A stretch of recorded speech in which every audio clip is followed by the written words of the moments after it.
everybody. Thank you for being here. I'm a 1030er here at St. Mark's, and we've been going to St. Mark's now for, I think we're in our third year now, and I'm originally from Boston, Massachusetts. I used to teach history for a living, and I'm really a church historian. I'm not much of a biblical scholar, although when I was in seminary, I did a church history degree in seminary. We had to take a lot of Bible, and so I picked up a lot of New Testament, especially. I became very fond of New Testament studies and the New Testament expressions while I was there at Gordon Conwell Theological Seminary in Massachusetts, and so that's where I got a lot of this stuff that we're going to go through here. And I want to open up real quickly in prayer. Oh, there is a handout going around. Now, I don't know if I made enough copies, so if you could, we got some extras here. So if anybody wants, Craig, did you just maybe pass those around the table, or if anybody else wants to snag an extra, we can pass them around. So I know some people are sharing, but if you want one of your own. Unfortunately, I was trying to save on paper, so I didn't leave a whole lot of room on there for notes, but I thought it was maybe a nice thing, a nice handy reference that we could take home, especially some of these sources that we're going to look at. But let me start with a prayer. And since I'm a church historian at heart, I thought maybe what I would do for the next 5 Wednesdays is to use some classic Jesus prayers from church history to start our time. And so today I'm going to use the Anima Christi, which is a medieval Latin prayer. It dates from about the 13th century. For years, people thought Ignatius Loyola was the author of this prayer because he includes it in his spiritual exercises, but now we know it predates him. It probably goes to about the 1300s or so. It's written in medieval Latin, as you would expect, being from the 14th century. This text here is a translation by Cardinal John Henry Newman from the 19th century, and it's a Eucharistic prayer, or it has become to be known as a Eucharistic prayer. I'm going to use it for our time tonight. I'll read it myself. I put the text here so you can see it, but as I read it, make this the prayer of your heart as well to begin. Let's pray. Soul of Christ, be my sanctification. Body of Christ, be my salvation. Blood of Christ, fill my veins. Water of Christ's side, wash out my stains. Passion of Christ, my comfort be. O good Jesus, listen to me. In thy wounds I fain would hide, ne'er to be parted from thy side. Guard me, should the foe assail me. Call me when my life shall fail me. Bid me come to thee above, with thy saints to sing thy love, world without end. Amen. Let me just start with a few introductory remarks. I've done this a few times before in various church settings, and I've always done this as kind of a straight life of Jesus type of study, a historical study. When we go through, we do a lot of looking at the Gospels, we'll do some archaeology and things like that.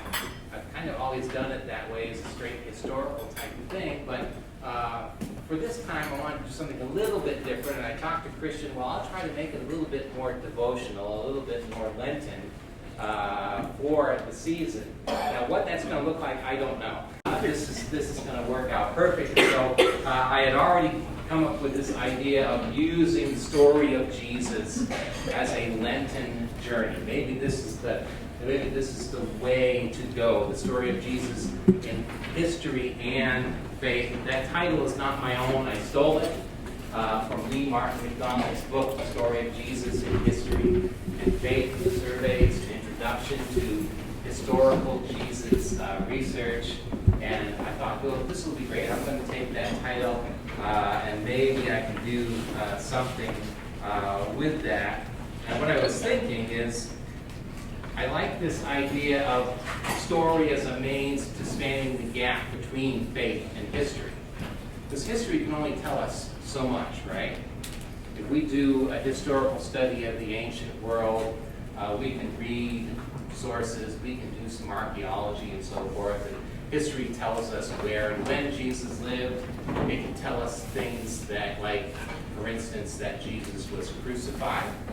But it doesn't tell us that maybe Jesus was crucified for our sins in accordance with the Bible, as it says in 1 Corinthians 15. That, it can't tell us that, right? It can tell us that many people believe that Jesus was the Messiah, but it can't tell us that, Jesus was the Messiah. It can't inform our hearts, really, that Jesus was the Messiah. Faith does that. And so I like this idea of maybe story as a means to spanning that gap for us.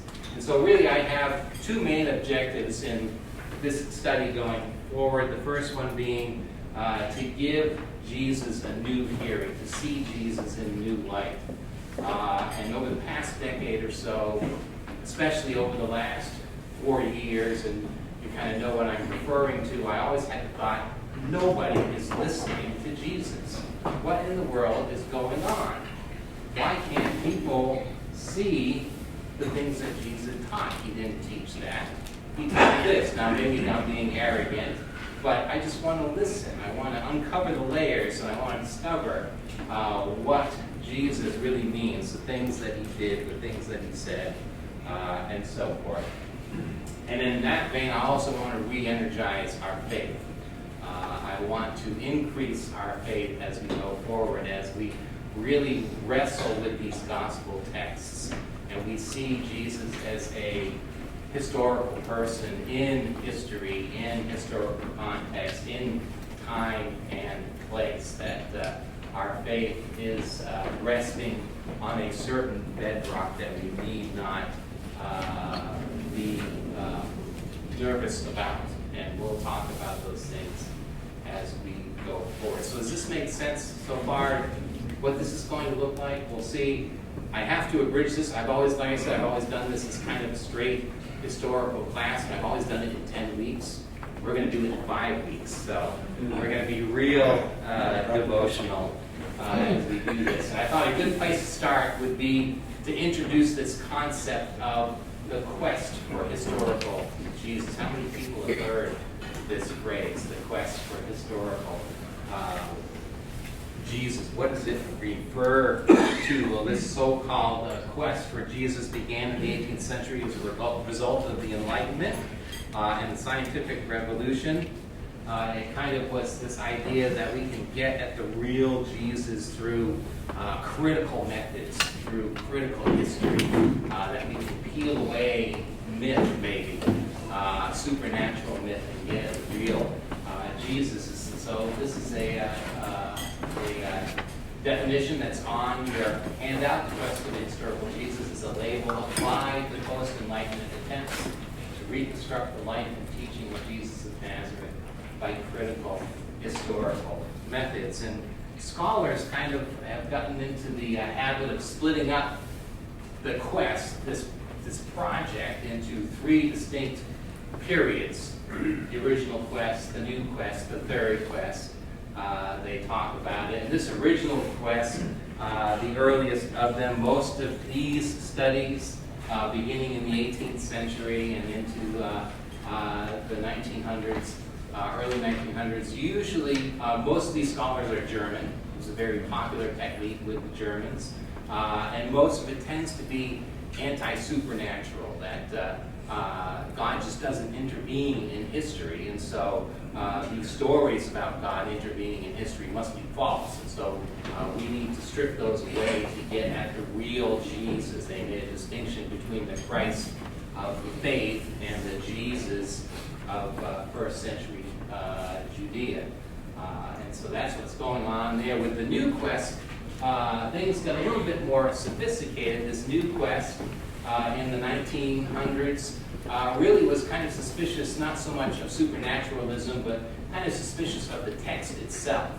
That maybe the text is corrupt, and that anything that talks about, things that have become the bedrock of the church, well, those were additions to the Jesus story. Those are Christian additions. That's not Jewish enough. We need to strip those things away. And then the period we're in now, is called the Third Quest. This is a label that was produced by N.T. Wright, who's currently doing a lot of work. Now I'm currently reading, right now, my reading list, I've been reading through his The Day the Revolution Began right now, so I've got some good quotes from him. It's been helpful for this, but he wrote a essay called Towards a Third Quest, Jesus Then and Now. He produced a huge 4-volume study of the life of Jesus, and he came up with this idea. And there's a lot of confusion about what this third quest really is, because now it seems to be a much more pluralistic project that's going on. There's all kinds of people involved in this, but one of the things that has come about is there's been a newfound really respect for the Jewishness of the Gospels themselves, that we've learned a lot about the Jewish world of the Holy Land in the first century, and people have discovered, you know what, when we look at the Gospels, a lot of that, is true to life. We see a lot of the same stuff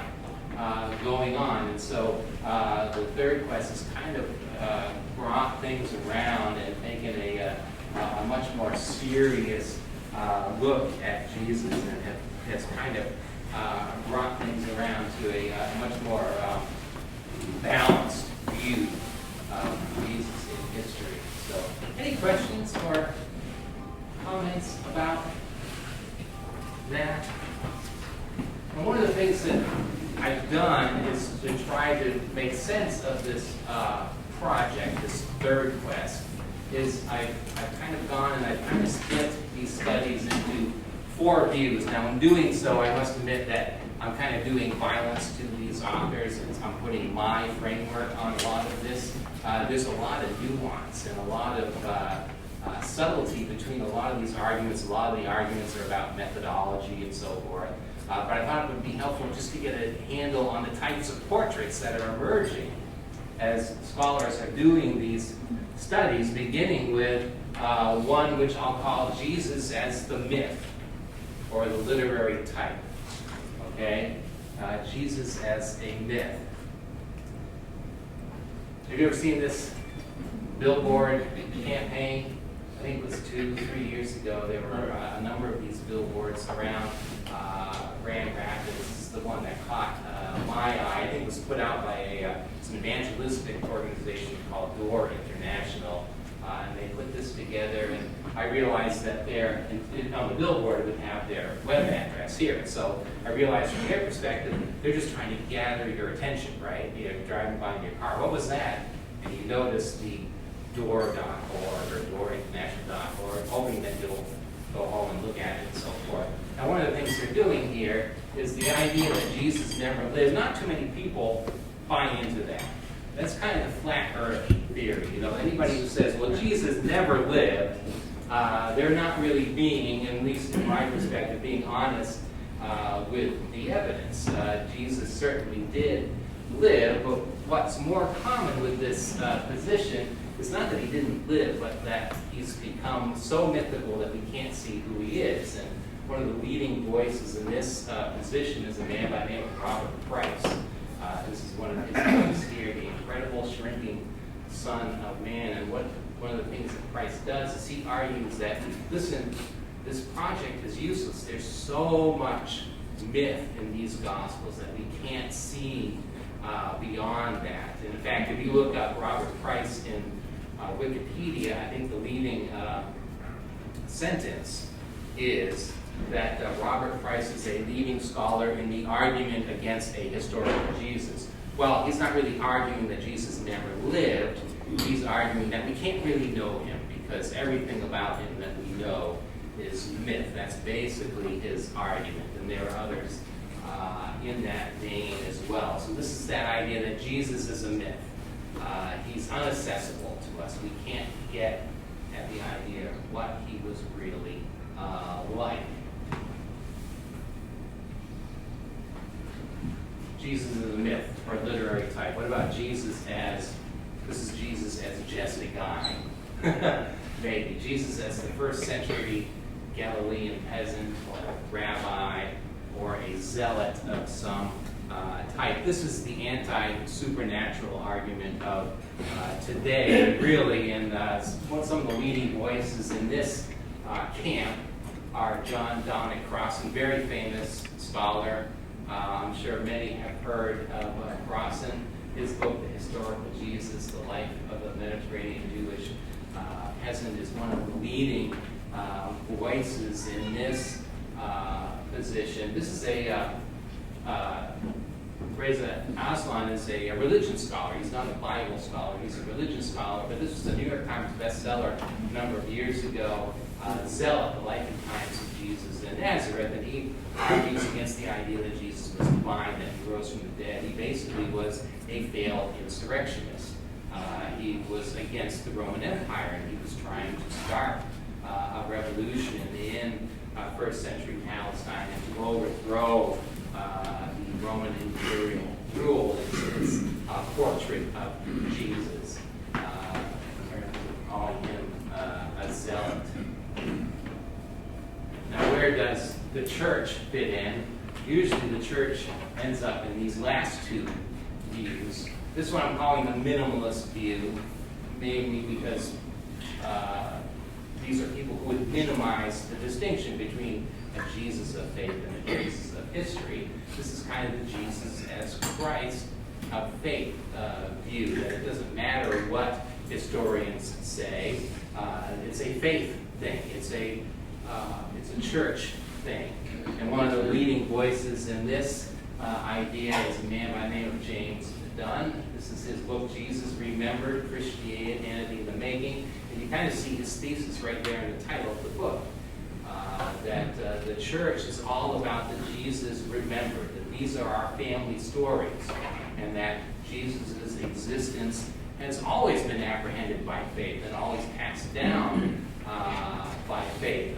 If you were here for when I talked about the canon in the fall, I talked about this notion of the church passing on to others. You know, as Paul says, what I received from the Lord, I passed on to you. Well, this is Dunn's argument here, that these are the things that we remember about Jesus, that Christianity is a living faith. It's not dead documents. It's things that the church is doing, and so forth. And that it's kind of like, well, one way of viewing it, this is not Dunn's words, but this is kind of my idea, is that this is the idea that, well, we better write down grandma's stories before it's too late, right? And he says this is what the church did. They wrote down the stories of Jesus before it's too late. It was always a living tradition. People were passing it on anyway, and the texts just become the embodiment of that memory. So does that make sense?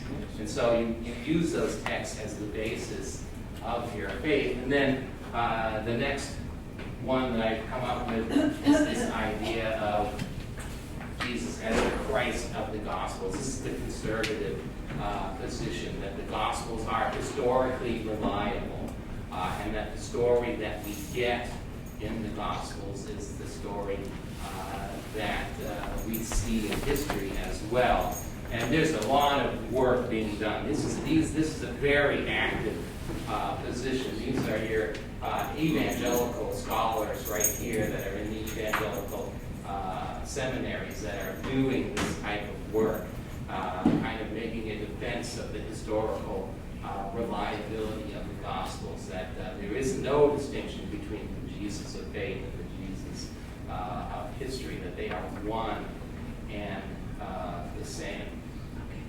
Any questions or comments about this? Again, it kind of flattens the whole field for me to do this. There's a lot, like I said, there's a lot of nuance between all of these arguments, but it's kind of an interesting idea, and we're going to come back to this. I want to talk about this because I want to use these positions as kind of our paradigm for a Lenten journey. I was just curious, of these four different aspects, is one really ascendant at this point that people are kind of rallying to, or the theologians are? Or? Well, no, I wouldn't say that, actually. I would say maybe not rallying to. Part of the problem is, and I was in academia for a long time. This is one of the downfalls of academia, is I used to have one of my colleagues was on one of my doctoral committees, and he used to say, nobody is listening, okay, and nobody is willing to change their minds,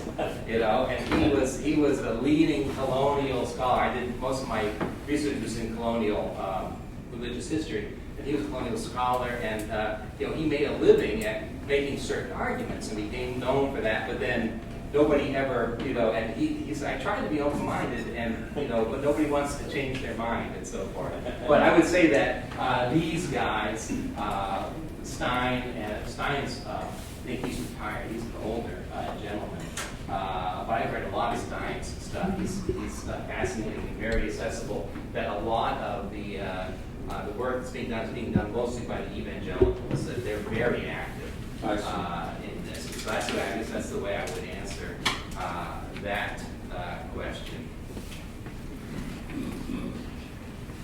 So where do we go? We're going to do our own study of Jesus, with our own portrait and so forth. So I want to talk about sources.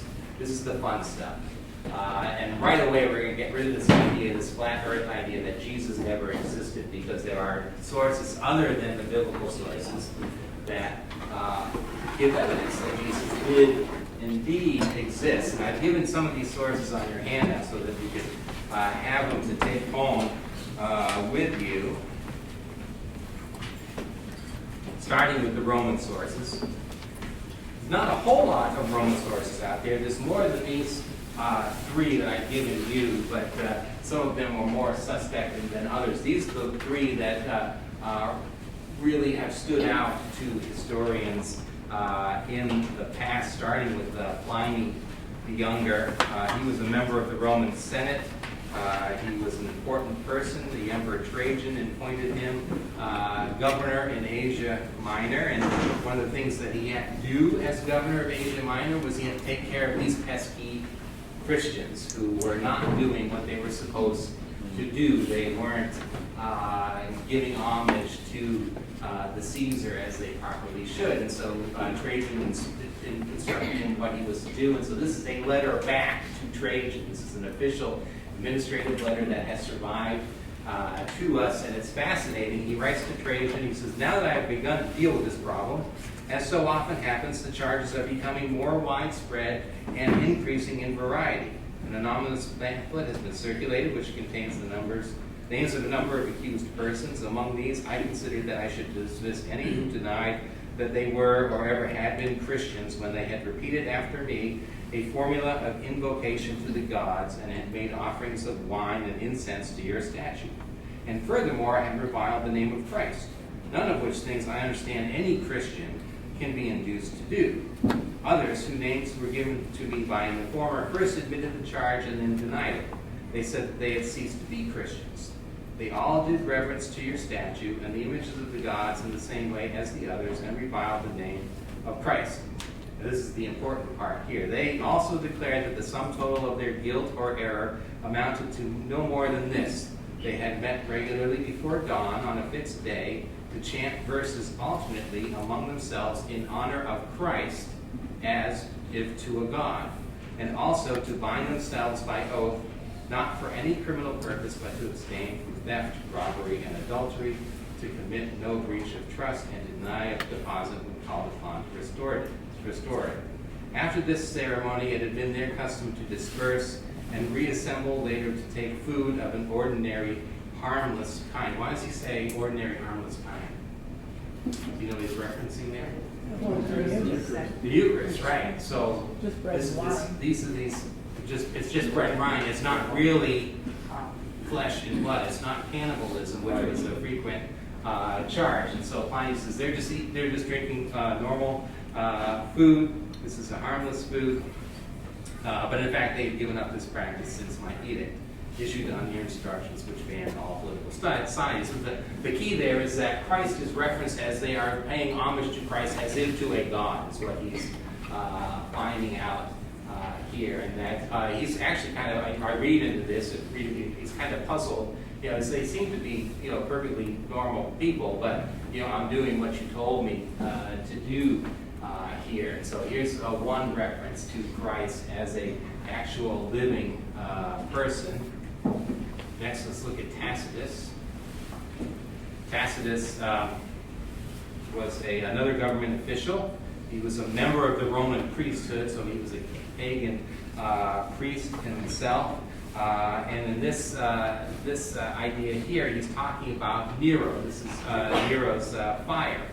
And so he's talking about what happens when the fire begins, and then Nero, of course, needs a culprit and so forth. And he says, but neither human help nor imperial munificence nor all the modes of placating and stifle scandal or dispel the belief that the fire had taken place by order, that maybe Nero had ordered the fire of Rome. Therefore, to scotch the rumor, Nero substituted as culprits and punished with the utmost refinements of cruelty a class of men loathed for their vices whom the crowd styled Christians. Christus, the founder of the name, had undergone the death penalty in the reign of Tiberius by sentence of the procurator Pontius Pilatus, and the pernicious superstition was checked for a moment only to break out but once more, not merely in Judea, the home of the disease, but in the capital itself, where all things horrible or shameful in the world collect and find abode. So here is Christus, the founder of the name, referenced to as a real historical person in Tacitus's eye. He records this in his annals. And then finally, Suetonius, the famous Roman biographer, he wrote a biography of the lives of the Caesars, and this is from his biography of Claudius. This is from his life of Claudius, and he says that since the Jews constantly made disturbances at the instigation of Christus, he, that is Claudius, expelled them from Rome. So Christus, he misspells the name, but he gets it basically right? His instigation is some firebrand that's stirring up the crowd. He doesn't realize that he's dead and gone, but this is some real person who's fired up the crowd and so forth. And so Claudius is expelled from Rome. The interesting thing is this is mentioned in Acts. After this, Paul left Athens and went to Corinth. There he found a Jew named Aquila, a native of Pontus, who had recently come from Italy with his wife Priscilla, because Claudius had ordered all Jews to leave Rome, making reference to the same thing that Suetonius is making reference, this order that Claudius gives that all the Jews need to leave Rome. So fascinating there. Any questions or comments about these Roman sources? I have read, and I'm about to quote Donna Tartt's novel, but she said that one of the reasons the Romans were so scandalized by Christians was because they worshipped a condemned criminal, an executed criminal, and they had these rituals where they ate his flesh and drank his blood, Right. And that was kind of what made Christians seem so absolutely Right. out of the realm of acceptable. Right, and this is that idea that Paul talks about, right? That to Jews, this is a scandal, right? To worship a crucified man, right, is a scandal and foolishness to the Romans, right? That nobody can understand this. And when we get to the resurrection, we'll talk about why in the world would you worship a crucified person unless he rose from the dead, right? So what about Jewish sources?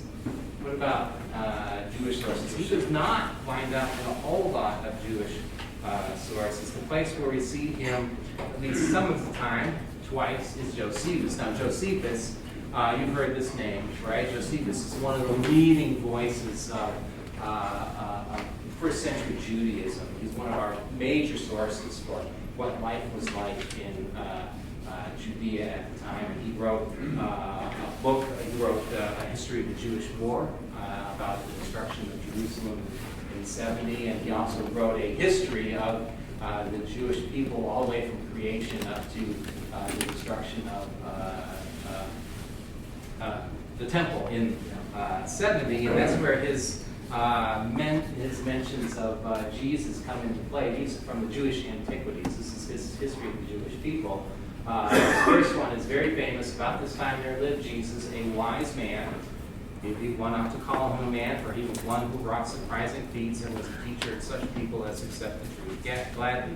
He was the Messiah. When Pilate, upon hearing him accused by men of the highest standing amongst us had condemned him to be crucified. Those who had in the first place come to love him did not give up their affection for him. On the third day he appeared to them restored to life, for the prophets of God had prophesied these and countless other marvelous things about him. And the tribe of the Christians, so called after him, has still to this day not disappeared. Now, there's a couple of problems with this one here, is because we know that Josephus was not a Messianic Jew. In fact, he was a Roman collaborator. And so a lot of scholars believe, and I think this is the consensus opinion, that this has been corrupted in some way, that this is not really what Josephus had written down, that ancient manuscripts were all copied, right? They didn't have a copy machine to do their copies. You had to write them out. And so the suspicion is that somebody got in there and wrote down these things about being the Messiah and doing all this kind of stuff. And so scholars are very suspicious about this one. Not so much this one here. This happens later on, so he can be in the Judges. I don't know who he is, so I don't have the context. I should have looked that up. He can be in the Judges of the Sanhedrin and brought before them a man named James, the brother of Jesus, who was called the Christ, and certain others. And so he makes reference to Jesus as an existing religious figure in the first century. So he's mentioned by Josephus, and Jesus is again mentioned in the rabbinic writings, especially the Talmud. Now, the Talmud is it's a little bit complicated. It's made up of a whole bunch of texts. They're basically the rabbinic commentaries on the law and so forth. And it's kind of, I don't know, it's kind of like a collection, this may be inaccurate, but kind of a collection of Supreme Court rulings. These are all the rabbis who argue about the teachings, the Jewish teachings and so forth, and they've been collected through the years. And this one that I've given you, this is the most famous mention of Jesus in the Talmud. It dates somewhere around, most of the Talmud was collected about 200 or so, up to 500. But there's this one place where he's mentioned by name. Scholars think he's mentioned in other places in the Talmud, but never by name. They mention, a shadowy figure who did such and such, who, argue such, but the rabbis don't hold to that type of argument. But here he's mentioned by name. On the eve of Passover, Yeshua was hanged. For 40 days before the execution took place, a herald went forth and cried, "He is going forth to be stoned because he practiced sorcery and enticed Israel to apostasy." And then it says, "Do you suppose that he was one for whom a defense could be made? Was he not a meseth, an enticer, concerning whom Scripture says, neither shalt thou spare, neither shalt thou conceal him?" With Yeshua, however, it was different, for he was connected with the government. And I've got a note here that there's some confusion about what that means. Maybe it means that he was influential or something like that. Our rabbis taught Yeshua had 5 disciples, Mattai, Nezerabuni, and Toda. So Yeshua, don't know who they're talking about, but it's kind of a defense. Yes, he did get a fair trial. They are saying, and that yes, he had disciples, right? That was some sort of religious figure that had followers involved in this. The unfortunate thing about this is we don't know, when we look at the Talmud, we don't know whether this is oral teaching that has been preserved, or some scholars have argued, well, this is kind of suspect because it's more of a defense, it seems like, that maybe to make sure that people know that Jesus got a fair trial. Yes?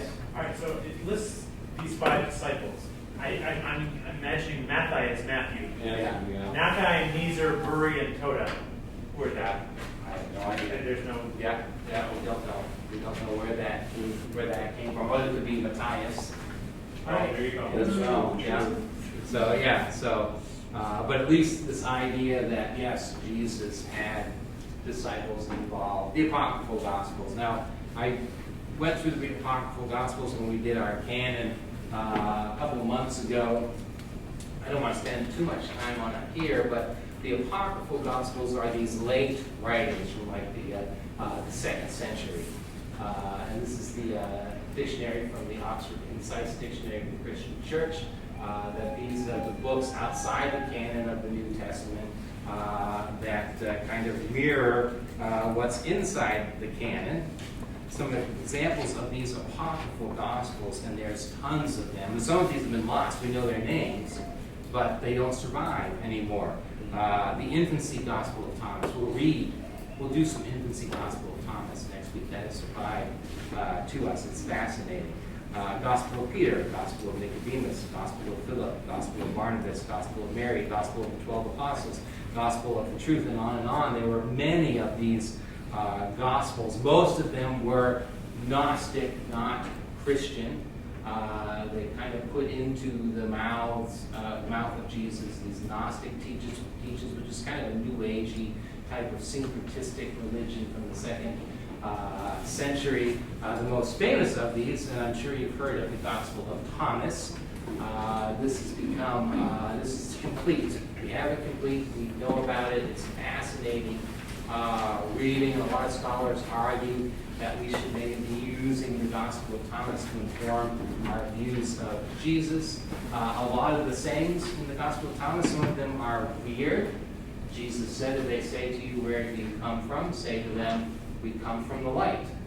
Where the light came into being through itself, it stood and reveals itself in their image. If they say to you, who are you? Say to them, we are his sons. We are the chosen of the living Father. If they ask you, what is the sign of your Father who is in you? Say to them, it is movement and repose. Kind of a strange, not sure what they're talking about here. But there are other sayings that are very similar to ones that we're familiar with. Jesus said, the chip that is in your brother's eye you see, but the log in your own eye you do not see. When you take the log out of your eye, then you will see to remove the chip. So from your brother's eye, we know that saying, right? It's just different words that are used, but we've seen something like that. So the Gospel of Thomas is a lot of that type of thing, some strange stuff in there, and some of this very familiar stuff as well. The problem is they're very unreliable as sources for studying the life of Jesus. They're great for studying the life of the early church and for the religious and philosophical systems that were competing for people's attention, with the church. But it doesn't give us a whole lot of reliable information about Jesus going forward. And so what we're left with is, what do we learn from these biblical sources? Well, we learn that Jesus was truly a historical person, right? You can't go with that flat earth theory. We learn that Jesus lived in Palestine in the 1st century. We know that Jesus was a religious figure of some sort, a teacher. He had followers. We know that Jewish leadership was somehow involved in the death of Jesus. It's not clear that he was crucified by the Romans under the governorship of Pontius Pilate. And if you were at 10:30, I made an announcement at 10:30, come to the Lenten service, and I pointed out that the reason why we mentioned Pilate in the Nicene Creed is, why do we need to have Pilate's name? Well, it's a convenient time stamp. It says this is when and where we think these things that we believe about Jesus happened. And so from these non-biblical sources, we learn that as well. And maybe Jesus' ministry was associated with wonders, magic, sorcery. That Talmud kind of accused him of being some sort of a sorcerer. So something that caught people's attention. We know about Jesus, but not much more than that, right? We need more sources if we want to learn something else about Jesus. So we got to go to the biblical sources. And we go to the Acts and the Epistles and John's Revelation. What are we going to learn? And we don't learn much there either, although we do learn. Fascinating thing is, we'll see from a list here, is that we learn more about his death than anything else about Jesus. Concerning his birth, he was a descendant of David. He was raised a Jew under the law. He was truly human. That is, he was flesh and blood. He was truly human. He wasn't some sort of a ghostly phantom-like thing, which a lot of the Gnostic documents kind of turned him into, and that he was poor, that he wasn't a rich and powerful person. We learned a lot about his character. He was gentle and meek, he was righteous, he was sinless, he was humble, he was tempted. Mentioned, in the handout, I've given you some citations, right? Some biblical, so we can look at these concerning events in his life. We learn of the Lord's Supper. 1 Corinthians, we learn about the Transfiguration, which we just read a few Sundays ago in Peter. We learn a possible reference to Gethsemane in Hebrews, maybe. And we learn a lot about his death. Most of the epistles are talking about the death of Jesus, right? He experienced hostility, he was betrayed. Those present in the trial chose Barabbas over him. The Jewish leadership bore some sort of responsibility in his death. He suffered without resisting. He was crucified. He rose from the dead. He ascended into heaven. And then we learn some of his teaching. This is cut it off. This is the PowerPoint instead of the keynote on that Mac.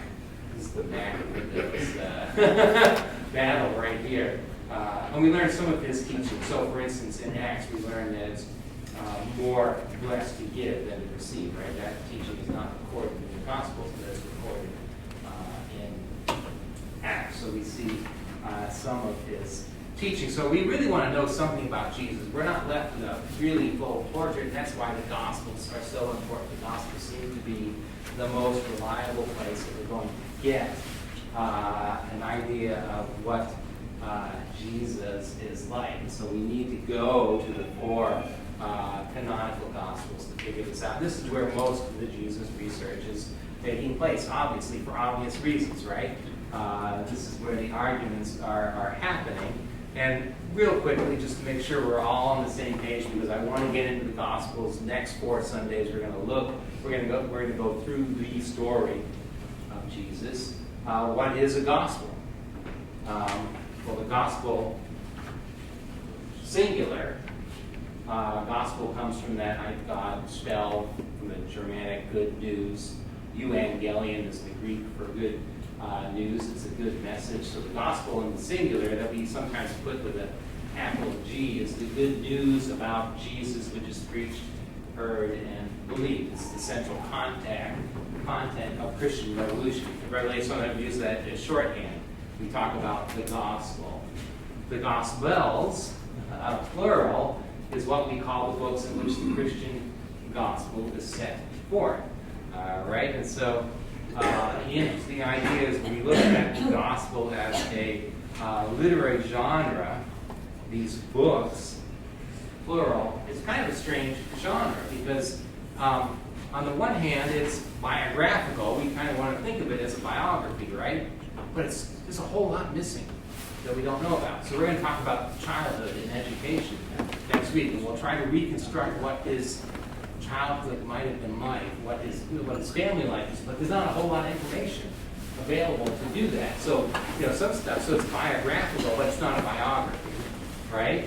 It's historical, but it's not history. It's really unsystematic. If history is the systematic study of the past, the Gospels are very unsystematic, right? And sometimes if we read them, we're confused about when things happen, right?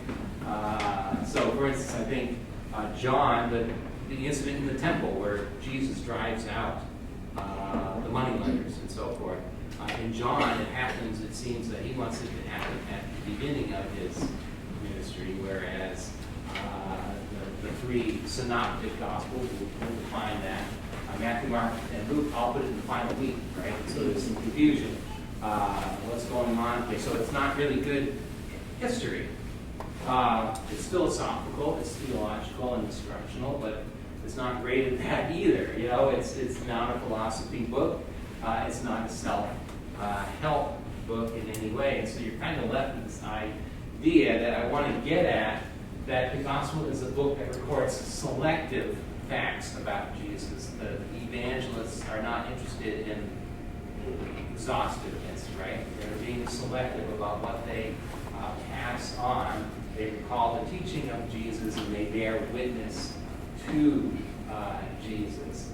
And this selective fact becomes very important because when we look at some of the the problem passages, for instance, the genealogies. We'll look at the genealogies next week.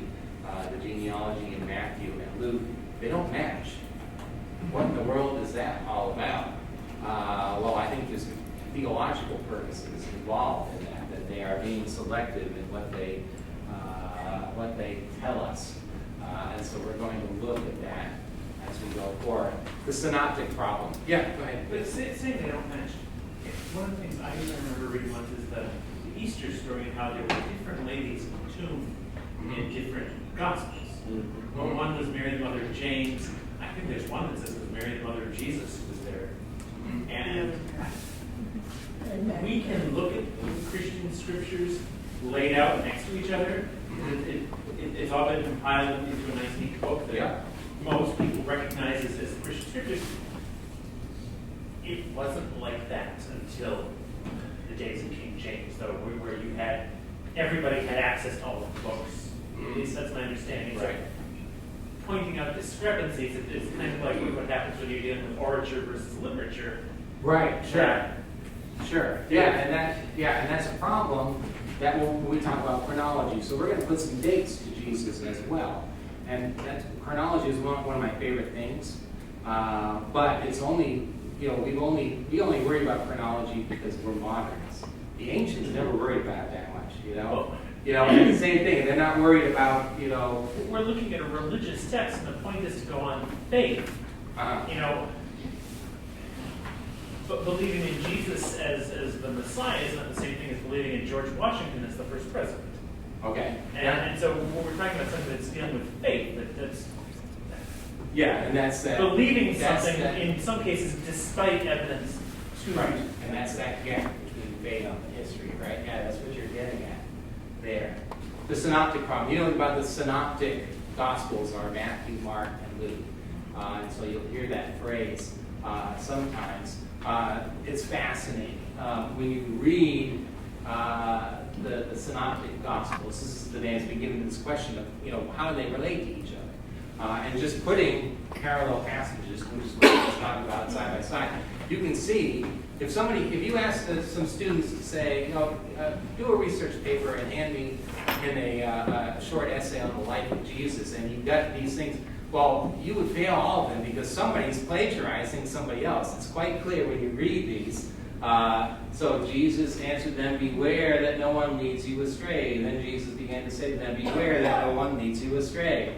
Many will come. Beware that you are not led astray, for many will come. And so I thought about, taking a picture of a Greek parallel. You would see it because you don't even have to know Greek, but you could recognize the Greek letters and say, the word choice is exactly the same. So somebody is copying somebody else. And that's the idea. Scholars want to get out. They want to figure out who's copying who was first, who was second, who was third, mainly because we are just dying to know everything we can about Jesus. And so we look at these things, and this is that idea of getting at that synoptic problem. And the consensus today is this two-document hypothesis, or what's called the Q theory. Have you heard of this? This idea that Mark was the earliest one. Okay, so there's Mark's gospel. He was the earliest one, and then what happened was Luke and Matthew came along, and they used Mark's gospel as a source. Okay, that they copied Mark, and that there is another source that has been lost to us that scholars designate as Q. Okay, so Luke and Matthew are doing their own independently. They're working on their own biography of Jesus, and they're using Mark and Q as their sources, as an explanation as to perhaps why these three Gospels look all the same. So does that make sense? And so that's what the two-document hypothesis is, and then it becomes even greater when we talk about Gospel layers. This is just fascinating. And so what happens is scholars start arguing, those who are into historical Jesus research, people like Price and Crossan and Darrell Locke and so forth, they talk about these layers of history. And so what we do is we'll call all of Luke's independent material L, right? The stuff that he brings. We'll call Matthew's independent stuff that he brings M. And so what happens is you get these layers, Okay, my animation is working, thank goodness. So there's all of them laid out, and then you add the other layer of who's missing, John. And so this is that concept of multiple attestation, that if things are present in all the layers, well then that's a pretty sure thing, right? That's going to be historically accurate. Now I think personally that is being overly sensitive, just because it doesn't appear in one source. And no, it doesn't mean that we have two unreliable sources, but it's kind of neat. And one of the things, just to give you an example of the type of teaching that shows up in all of the layers, is this concept that the kingdom is now, but also future. So it ends up in all of the sources. So the kingdom is a present reality, but it's also a future reality. That kind of teaching is the type of things, is one example of what will show up in all of the different layers. So does that make sense? Mm-hmm. It's kind of we're not going to do a whole lot of this. I'm not going to worry about this type of thing because I think we want to be balanced. We're not going to be overly, but I just so that you know what's going on out there. It's fascinating stuff. I saw a hand over there somewhere. Yeah. These Gospels were written. How long after Jesus' death was like the first of the Gospels written? You're saying that was Mark. We're going to do that. We're going to look at that. So I gave you a chart in the back of your that you can take home with you. So let me just say this. If this makes anybody nervous. Now, this isn't a theory that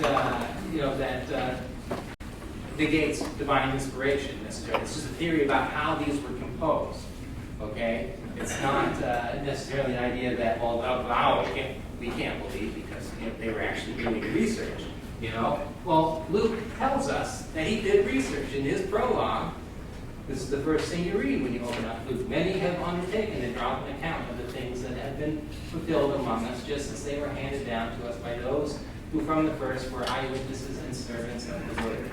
With this in mind, since I myself have carefully investigated everything from the beginning, I too decided to write an orderly account for you, most excellent Theophilus, that's who he addresses this to, so that you may know the certainty of the things that you've been taught. So this is that tradition being handed down.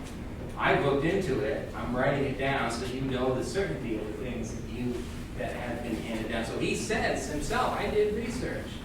I did this. And so the thing is that nobody really believes is that idea that all the evangelists were dictated to by God. And you see those classic paintings of the angel whispering in Mark's ear or something. That dictation theory, a whole lot of people don't believe. In fact, we were talking about this one day in one of my classes when I was in seminary, and some guy yelled out at the back, this is a good Bible joke. He said, no, that was the King James translators that the angel was dictated to. So that King James only fundamentalism, that's what that was referring to, and so forth. So we get this idea that the life of Jesus is one story told by four witnesses, and I gave you this handy chart which you can take home with you. This is an argument. This is arguable as well. Some scholars will say it's later. Some scholars may say it's earlier. Unfortunately, Luke doesn't give us a date, and Matthew doesn't give us a date, and so forth. And if you look at the date on the book, it's kind of dated itself. 1981 is Gundry's book there, but this was my textbook when I was as a Christian college student. I took Introduction to the New Testament, which I absolutely love. Introduction to the New Testament. I just fell in love with the scriptures. Dr. Green opened up the New Testament, and so this came from Gundry's textbook. And so just to give you an idea, you can take this home. This is arguable. There is some questions about who wrote these Gospels. Modern scholars, did Luke really write his Gospel? Actually, Luke is pretty safe. John is the one that's John even alive? Yeah, John in the 80s and 90s. Well, yeah. Jesus was here in the 30s. 30s, and People didn't live that long. John, the thinking is that John died somewhere around 90 or so. Yeah. Is that he died a very old man. Wasn't he boiled in oil? No, he died of natural causes. It's hard. At least church tradition. He's the only one that died of old age. He was in exile now in Patmos, and so forth. But here's this idea of audience, different audiences, Gentiles in Rome, Jews in Palestine, interested Gentile inquirers, and so forth, different theological themes that they're interested in, Jesus' redemptive activity, Jesus the Jewish Messiah, Luke, historical certainty of the gospel, Luke is the historian among them, John believing in Jesus for eternal life. Yeah. Do we have any knowledge of whether any of these related to Paul or other, preachers out there spreading the gospel? In terms of just doing the work and sharing. during Paul's, we know that Luke was Paul's companion. That's what I thought. Yeah. Is pretty sure. And in fact, when you read Acts, because Luke wrote Acts, when you read Acts, you remember when they get to Paul's missionary journeys, sometimes the voice changes, right? It changes from the third person to the first person, right? He goes, we went here, we did this. Mm-hmm. And so, yeah, that's one of the thinkings is, and remember, we talked about apostolic authorship as being very important to the canon. Only those that could prove apostolic authorship or approved by the church to be in the canon and so forth, or somebody very closely associated with the apostles. So those would be John, Mark, and Luke, very closely associated with the apostles, therefore a reputable Right. source of information and so forth. So, but we'll talk about this as we go. We're running out of time. Let me get to my Lenten journey. I think this is my sermon to wrap things up, I guess. This is what is this going to look like for Lent? And so, as views of reality, these are kind of mutually exclusive positions, right? Jesus as a myth or Jesus as really the Christ of the Gospels as views of reality. That's an argument right there. We can't really. You have to decide between one and the other. But I thought maybe as devotional lenses, things to look at our faith through, or motifs or paradigms, is they may be useful to us. That maybe we need to go to these in our Lenten journey, whatever you've got going on in your spiritual life for Lent. If you want to add this story of Jesus to it, this may be helpful. And so I came up with these ideas that we go back to, so for instance, the myth idea. And so first thing we ought to do, maybe your thing to do for Lent is to read the Gospels. Maybe read through them again if it's been a long time since you've done that. And this is really how we come to it to begin with, right? As children, we teach children when they go to church in the morning and go to Sunday school, we don't start talking theology. We don't start talking about the hypostatic union between the divine and the human. We don't talk about that type of thing. We read them Bible stories, right? And tell them Bible stories. And so I love this. This is from one of those little picture book Bibles. This is from the Jesus Storybook Bible, and this is Sally Lloyd-Jones's introduction. I just loved this. It makes me want to weep sometimes. She says, now some people think the Bible is a book of rules, telling you what you should and shouldn't do. The Bible certainly does have some rules in it. They show you how life works best, but the Bible isn't mainly about you or what you should be doing. It's about God and what He has done. Other people think the Bible is a book of heroes, showing you people you should copy. The Bible does have some heroes in it, but most of the people in the Bible aren't heroes at all. They get afraid, they run away, at times they are downright mean. No, the Bible isn't a book of rules or a book of heroes. The Bible is most of all a story. It is an adventure story about a young hero who comes from a far country to win back his lost treasure. It's a love story about a brave prince who leaves his palace, his throne, everything to rescue the one he loves. It's like the most wonderful of fairy tales that has come true in real life. It's almost making me weep right there. And so that's like wisdom from a child's heart right there, right? That is just amazing. So maybe getting at the childlike faith in you is where you need to go. If that's too basic to you, maybe you could go to the more literary idea and go to Christ. Christ helps us out. Remember, he's the Jesus as a myth scholar. And Jesus, he says, one of the reasons why he's because there's so many of these myths of the hero redeemer. And he's identified certain features. Hero with an unusual conception, possible royal lineage, coming appears to be a fulfillment of prophecy, dynamic talent, charismatic leadership, popular figure for a time, loses favor, which leads to exile, and a return to sacrificial death. He says this is a story that Jesus is just one of.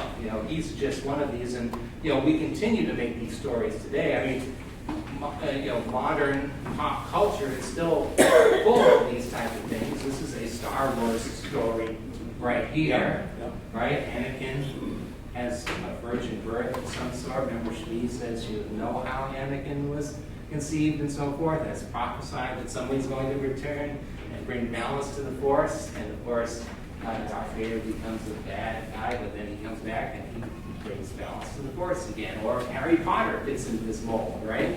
And so these things come to us all the time. One of the things that's interesting is that this is, C.S. Lewis made a career out of this, but he argued the reverse. He says the reason why we like these myths so much is not because, it's because they fit in, we have some sort of inherent, created, natural memory of this is how the world works, okay? And so these myths are not, Jesus isn't based on these myths. These myths are based on Jesus. And in fact, he has, have you ever read Pilgrim's Regress by C.S. Lewis? That's my favorite of Lewis's books.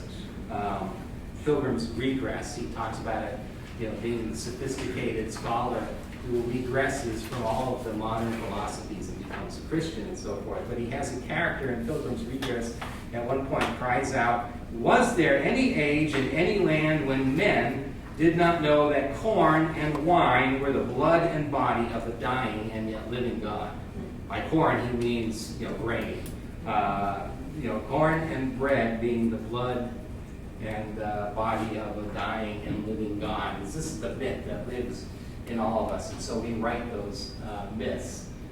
So read the story if you need to do that as part of your Lenten journey. Oh, resurrection. There was another bullet point there. Read the story. You need that.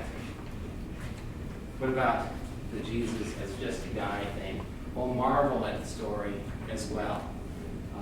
It is a mind-blowing story. Even the Jesus that can be humanized in some respects, Crossan and Aslan, the two books that I showed you, they want to humanize Jesus, but they cannot minimize Jesus. They can't dismiss him.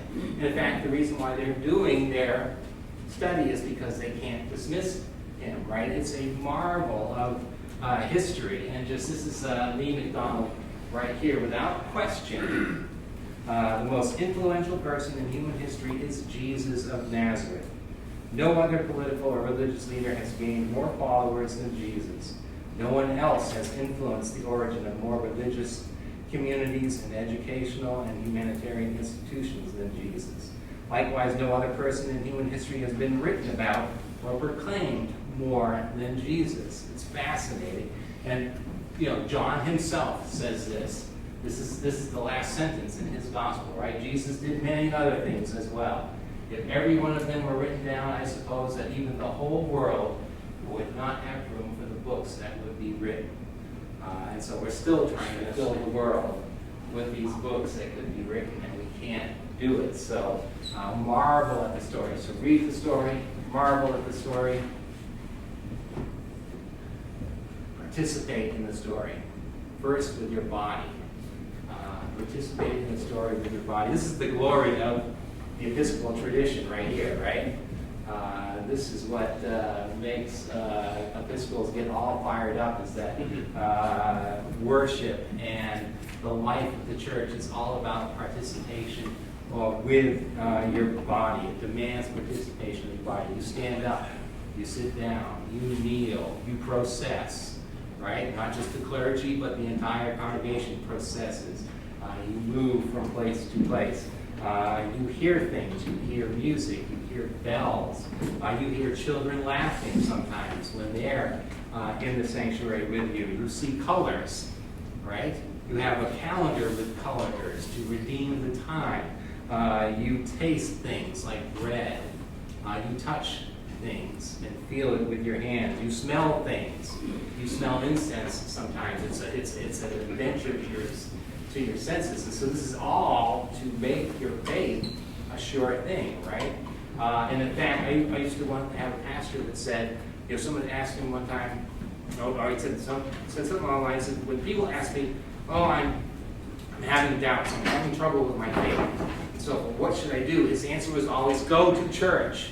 Don't sit at home and read philosophy books and so forth. Go to church if that's your position, and go to meals and eat with people and so forth. That is how you increase your faith. You don't go away and do things that try to do the research. Now, and that's kind of my tendency. I'm very intellectual when it comes to this type of thing, but and one of the reasons why I'm here now at this church is because I needed that high church experience.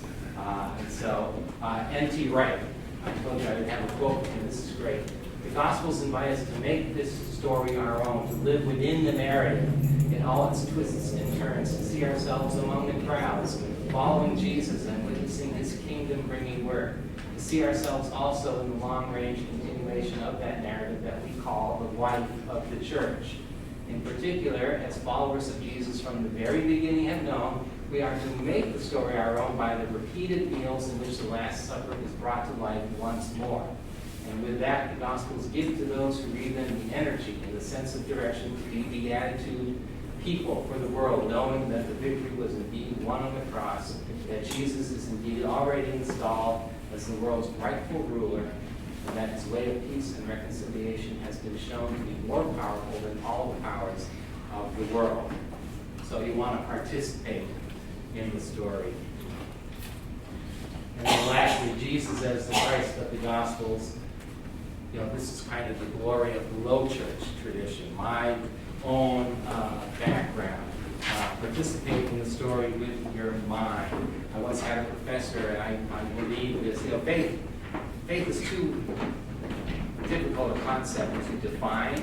That's why the Bible mostly describes it. But one of his definitions that he came up with was that faith is the resting of the heart and the mind in the sufficiency of the evidence. There's enough evidence that you can rest your heart and your mind. Whatever else one may or may not believe by faith on sheer historical grounds alone, there is substantial reason to believe in the general trustworthiness of the gospel tradition. Those who then go on by a leap of faith to accept the entire trustworthiness of that material do so not by flying in the face of the bulk of the evidence, but by moving in the direction in which the evidence was already pointing. And we're not going to take the time in the next 4 weeks to defend the historical reliability of the Gospels, but there's enough there that we can do exactly that. So let me just skip to the end here. I had another N.T. Wright quote. So read the story, marvel at the story, participate in the story with your body, participate in the story with your mind as we go forth. Well, next week we're going to talk about the birth, childhood, and education of Jesus. We're going to start to use some exposition, and we'll look at a few things, and just to pique your interest, for those who like images, I have more images. I had a lot of text today. I like the images. This is one of the oldest images that we have of Jesus. Have you seen this before? This is Jesus as the Good Shepherd. It's from Rome. What's that? He's not. Well, he actually is white. If you look at it, it's faded and so forth. Because look at his haircut. He doesn't have a beard. Maybe you can't see it. What does he look like? What does he look like? No, but the image here is they depicted him as a Roman. Yeah.